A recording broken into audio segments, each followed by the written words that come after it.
안녕하세요. 미국 주식 플렉스 애널리스트 김세환입니다. 자, 오늘은 미국의 대형 기술주들을 저희가 주주환원 관점에서 한번 성장성을 분석해보는 시간을 가질게요. 일단 연초 이후에 대형 기술주들의 주가가 굉장히 지지부진한 상황입니다. 최근에는 이제 FANMAG라고 하죠. 예전에는 FANG이라 그랬어요. FANG. 하지만 요즘은 FANMAG인데 F는 메타 플랫폼, 그리고 A는 애플, N은 넷플릭스, M은 마이크로소프트, 그 다음에 A는 아마존, G는 알파벳, 이렇게 기업들을 의미를 합니다. 자, 이들 기업의 주가가 계속적으로 지금 지지부진한 상황이에요. 연초 이후에.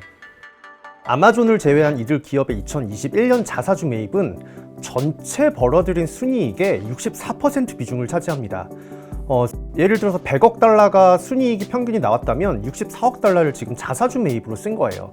사실 지금 이 이익의 상당 부분을 자사주 매입에 의존하고 있기 때문에 현재 저희는 주주환원의 수준과, 그리고 이들 기업이 지속적으로 주주환원을 할 수 있는 현금 흐름이 발생하는지를 여부를 저희가 한번 검토를 해보고 향후 성장성까지 한번 짚어보는 시간을 가지도록 하겠습니다.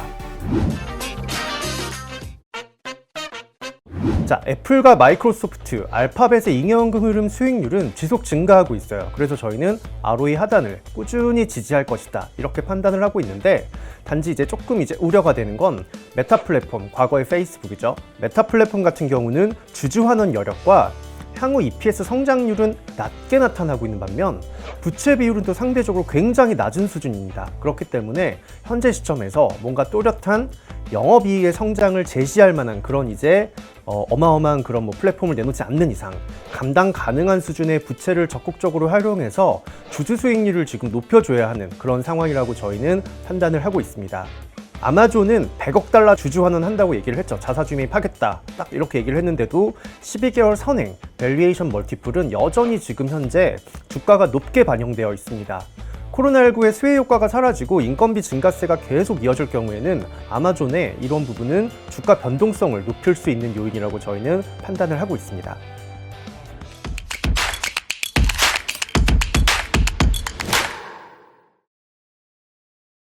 자, 먼저 대형 기술주들의 주가 수익률을 한번 비교를 해볼게요.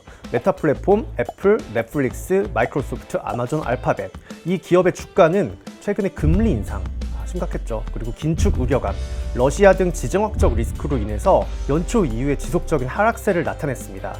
연초 이후에 시장 평균 수익률은 마이너스 5%를 나타냈는데, 일단은 애플하고 아마존, 알파벳은 소폭 상회를 했어요. 하지만 메타 플랫폼과 넷플릭스는 모두 다 31%, 마이너스 37% 정도의 큰 폭의 주가 하락을 기록을 했습니다.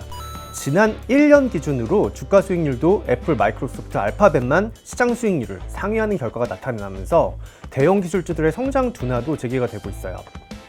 자, S&P 500 기업의 주주환원 트렌드를 살펴볼게요. 이 트렌드를 보면서 왜 주주환원이 주주의 수익률을 높여주는지, 그리고 ROE에 굉장히 밀접한 영향을 가지고 있는지, 그걸 한번 설명을 해드릴 건데, S&P 500 기업의 지난 10년, 2021년 기준으로 2011년부터 자사주 매입과 배당 규모는 10년 전 대비해서는 모두 2배 이상 증가를 했습니다. 2021년 기준으로 자사주 매입이 전체 순이익에서 차지하는 비중은 S&P 500 평균이 42%예요. 배당이 29% 정도가 순이익이 발생하면 나눠줬었는데, 지금 자사주 매입은 42%를 지금 나눠주고 있는 거죠. 이와 같은 주주환원, 특히 자사주 매입 트렌드는 시가총액 최상위 그런 기업들에게서 약간 유행처럼 지금 금융위기 이후에 나타나고 있는데, 시가총액 상위 7개 기업의 자사주 매입은 전체 자사주 매입의 30% 비중을 차지하고 있습니다. 특히 애플과 마이크로소프트, 알파벳, 메타, 이 4개 기업만 봤을 때는 전체 자사주 매입 비중의 24%에 달할 정도로 굉장히 높은 많은 자사주 매입을 하고 있다는 걸 눈으로 확인을 할 수가 있습니다. 자, 그러면은 기업들이 왜 이렇게 자사주 매입을 많이 할까? 물론 거기에 대해서는 제가 조금 더 자세한 내용은 예전에 YUS Equity라는 프로를 통해서 한 번 더 말씀을 드렸지만, 일단은 주주 친화적인 미국 시장에서 자사주 매입은 주주의 수익률, ROE를 높이는데 굉장히 긍정적입니다. 시장의 주식 수를 인위적으로 감소시켜버리기 때문에 한 주당 가치는 당연히 높아지게 돼 있어요. 그걸 저희는 주당 순이익, EPS라고 부르죠. 배당은 자본을 줄여서 ROE 상승 효과를 가져오지만 주주 입장에서는 배당을 받게 될 경우에는 세금이 부과되죠. 그리고 기업 입장에서는 배당은 한 번 시작하면 계속 또 늘려서 줘야 하는 그런 약간 무언의 압박감이 있기 때문에 오히려 기업들도 자사주 매입을 더 선호하는 그런 추세로 가고 있습니다. 어쨌든 이 주주환원이라는 것 자체가 자사주 매입이 됐던 배당이 됐던 간에 자기 자본 이익률을 이렇게 받쳐주는 그런 이제 역할을 하고 있기 때문에 주주 수익률에 직접적으로 신경을 쓰고 있다는 걸 저희가 확인을 해볼 수가 있죠. 자, 차트를 보면 S&P 500 기업의 자사주 매입 규모가 12개월 선행 주당 순이익과 굉장히 밀접한 연관성을 보이는 것을 볼 수가 있습니다. 왜냐하면은 당연히 주식 수를 줄여버리기 때문에 주당 가치는 높아지겠죠. 자, 주주환원 여력이 높은 기업은 이제 저희가 조금 포지티브하게 보고 있는 기업은 애플, 마이크로소프트, 알파벳인데 대형 기술주의 주주환원 여력을 저희가 알아보기 위해서 얼마나 더 이제 대형 기술주들이 주주환원을 더 할 수 있을까? 이제 현금 지갑을 한번 살펴보는 거죠. 그래서 그 지표로서 저희가 잉여현금 흐름 수익률과 주주환원 수익률을 지금 현재 비교를 해봤습니다. 잉여현금 흐름 수익률은 프리 캐시플로우 일드라 그러고 주주환원 수익률은 페이아웃 일드라고 하는데 이 추세를 2005년부터 2021년까지를 저희가 지금 쭉 비교를 해봤는데 애플과 마이크로소프트, 알파벳의 주주환원 여력은 상대적으로 높게 나타났습니다. 꾸준한 잉여현금 흐름 발생과 지속적인 주주환원을 통해서 ROE를 꾸준히 저희는 지지할 수 있을 것으로 지금 판단을 하고 있고요. 다만 애플과 마이크로소프트의 프리 캐시플로우 일드가 감소 추세를 나타나고 있다는 점은 향후에는 이제 부채에 대한 그런 조금 부담감을 가질 수도 있지 않을까, 약간 이런 생각도 해볼 수가 있습니다. 애플을 먼저 한번 살펴보면 애플의 이 잉여현금 흐름 수익률은 주주환원 수익률 대비해서는 안정적인 흐름을 나타내고 있어요.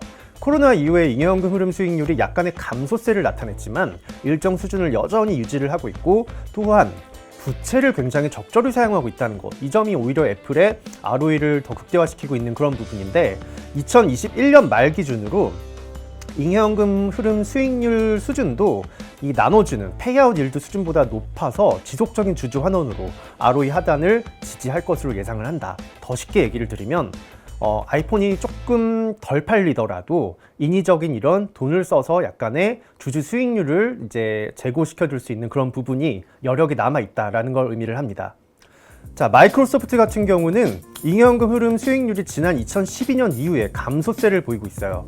하지만 이 프리 캐시플로우 일드 수준이, 잉여현금 흐름 수준이 페이아웃 일드 수준을 지금 상회하고 있어서 주주 환원의 여유는 여전히 있습니다.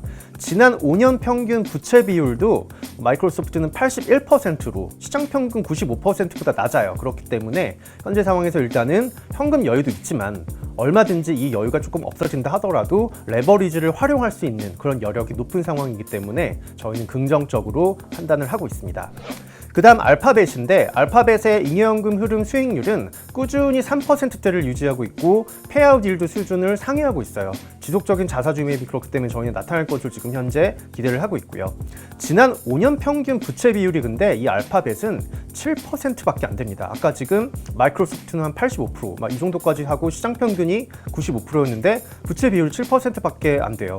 그렇기 때문에 보다 이제 적극적인 레버리지 활용을 통한 주주 수익률을 이제 제고할 수 있는 그런 여지가 충분히 남아 있다라는 걸 또 의미를 하기도 합니다. 자, 그 다음엔 이제 페이스북이에요. 메타 플랫폼.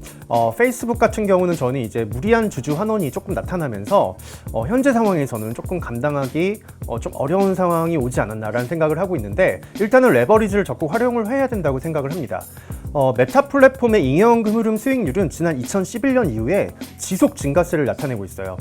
최근에 근데 페이아웃 딜드가 이제 주주 수익률이죠. 배당과 자사주 매입, 특히 자사주 매입이 굉장히 높게 많이 나타나면서 이 잉여현금 흐름 수익률을 넘어서기 시작을 했습니다. 이런 점은 이제 기존의 잉여현금 흐름 감소로 이어질 수 있기 때문에 영업이익의 성장 고민과 동시에 레버리지를 활용한 주주 수익률 극대화가 필요한 시점으로 저희는 판단을 하고 있어요.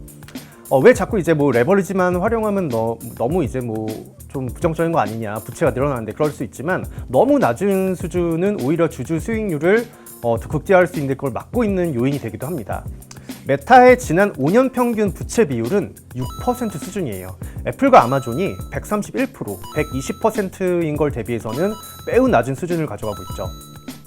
ROE와 ROIC의 차이도 거의 나타나지 않고 있는데, 감당 가능한 수준의 적절한 부채를 사용해서 적극적인 주주 환원을 한 애플과 마이크로소프트의 ROE와 ROIC 차이는 같은 ROIC가 나오더라도 투하자본 수익률이 같은 수준이 나오더라도 애플은 자기 자본 이익률이 ROIC보다는 39%포인트 높게 나타났고 마이크로소프트도 16%포인트 높게 나타나고 있어요. 이는 일단은 비슷한 ROIC 수준이 나오더라도 레버리지를 활용한 기업이 오히려 주주의 수익률을, ROE를 조금 더 극대화시켜주고 있다는 걸 의미를 하기도 하는데 메타의 지금 향후 3년 EPS 연평균 복합 성장률이 6.2% 정도 나와 있습니다. 시장 평균이 지금 매년 10% 정도 이제 성장을 할 것이다 이렇게 예상이 나와 있는데 메타가 6.2%라는 것은 일단은 이 주당 순이익 예상치가 굉장히 낮게 나타나고 있는 거죠. 그렇기 때문에 주주 환원을 조금 더 뭔가 이제 뭐 새로운 정말 시장에 없던 과감한 플랫폼을 내보내서 영업이익의 성장이 나타나지 않는 한 지금은 주주 환원을 조금 더 적극적으로 해야 되는데 아까 말씀드렸다시피 주주 환원에 대해 돈을 쓰는 게 현금 발생하는 능력보다 지금 더 높게 나타나고 있기 때문에 이제 부채가 낮다는 건 그나마 다행인 게 부채를 조금 활용을 해서 이 EPS를 조금 더 이제 ROE를 지지를 해야 되는 그런 상황에 놓여 있습니다. 그래서 현재 상태에서는 저희는 조금은 다른 기업에 대비해서는 조금 걱정할 점이 많다 이렇게 판단을 하고 있고요. 자, 아마존이 자사주 매입 100억 달러 계획을 발표를 했죠. 그래서 굉장히 시장에서는 드디어 이제 아마존도 성장해서 이제 약간 성수기로 넘어가는 거 아니냐, 이제 이런 얘기도 나오고 있는데 주가는 여전히 근데 저희는 높은 수준이라고 생각을 하고 있어요. 100억 달러 자사주 매입을 발표를 했지만 12개월 선행 밸류에이션 멀티플은 지금 현재 여전히 높게 나타납니다. 2022년 말 기준으로 제가 시장 컨센서스 기준으로 PBR과 2022년 말 ROE의 가치 비율을 한번 구해봤는데 PBR을 ROE로 나눈 거죠. 그러니까 PER이라고 할 수 있습니다. 이게 지금 아마존은 68배로 여전히 시장 평균인 20배 그리고 기술주 평균인 25배보다 높은 수준이에요. 향후 3년 이 EPS 그로스가 EPS 연평균 성장률이 아마존은 다행히 18.1%로 시장 평균 10%보다는 성장은 더 높게 나올 거라고 예상을 하고 있어요. 하지만 12개월 선행 PER을 반영한 PEG 배수가 아마존이 지금 3.4배가 나타나고 있는데 이거는 시장 평균 1.8배보다 훨씬 높은 수준입니다. 이 PEG 배수가 높다는 건 이익 성장성은 시장보다 높게 나타나고 있지만 주가가 12개월 선행 주가가 그보다 더 높게 지금 반영되어 있기 때문에 상대적으로 이제 고평가되어 있는 그런 주식이라고 저희는 판단을 하고 있습니다. 특히 이제 코로나19의 수혜 효과가 계속적으로 사라지고 인건비 증가세, 인플레이션 문제 굉장히 많이 얘기가 나왔죠. 이런 부분이 이어질 경우에는 아마존의 주가 변동성은 더 높게 나타날 수 있다는 걸 조금 더 유념을 해주셔야 될 것 같습니다. 자, 대형 기술주를 이제 상대 비교를 한번 해볼게요. 2022년 기준으로 이제 PB를 ROE로 나눈 이 가치 비율은 메타 플랫폼과 알파벳이 18.25배, 23.95배로 기술주 산업 평균보다 낮습니다. 25배보다. 이게 낮다는 건 이제 주가가 조금 덜 반영됐다는 거죠. 아마존의 2022년 ROE는 14%인데 시장이 지금 현재 21%예요. 이것보다는 지금 ROE가 낮게 나타나고 있습니다. 그래서 아마존은 이제 주주 환원을 결심을 한 거이기도 하고요. 그 백그라운드가 되는 게 사실 ROE이기도 합니다. 지난 시간에 제가 왜 ROE와 자사주 매입이 이렇게 같은 시기에 ROE 하락 시기에 자사주 매입이 나타나는지에 대해서는 방송으로도 한번 말씀드린 적 있죠. 자, 아마존의 PBR은 9.5배로 시장 평균이 4.2배보다 높아요. ROE는 낮은데 자본 대비 이익은 낮게 예상이 되고 있는데 자본 대비 주가, PBR은 시장보다 더 높네. 그러면은 이건 상대적으로 주가는 더 높게 반영되어 있다. 이렇게 저희는 판단을 하고 있습니다. 자, 지난 5년 기준으로 위험 대비 보상 비율은 메타 플랫폼과 넷플릭스를 제외한 알파벳, 아마존, 애플, 마이크로소프트 모두 시장 평균보다 높은 연율화 수익률을 기록 중이기 때문에 이런 종목들은 이제 장기 투자에도 굉장히 유리한 종목일 수가 있겠죠. 향후 3년 주당 순이익 연평균 복합 성장률과 12개월 선행 PER을 반영한 PEG 배수는 넷플릭스와 마이크로소프트가 시장과 동일한 1.8배, 그리고 알파벳이 2.0배, 메타 플랫폼 2.9배, 아마존 3.4배, 애플 4.1배수로 나타냈어요. 이게 더 높을수록 이제 이익 성장성을 반영한 주가가 조금 더 높게 반영되어 있다. 이렇게 확인을 하시면 됩니다.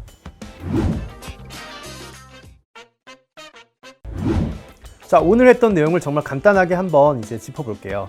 애플과 마이크로소프트, 알파벳의 잉여연금 흐름 수익률은 지속 증가하고 있어서 저희는 ROE 하단을 꾸준히 지지할 것으로 판단하지만 메타 같은 경우는, 메타 플랫폼 같은 경우는 강한 주주 환원에도 불구하고 향후 EPS 성장률이 낮게 나타나고 있습니다.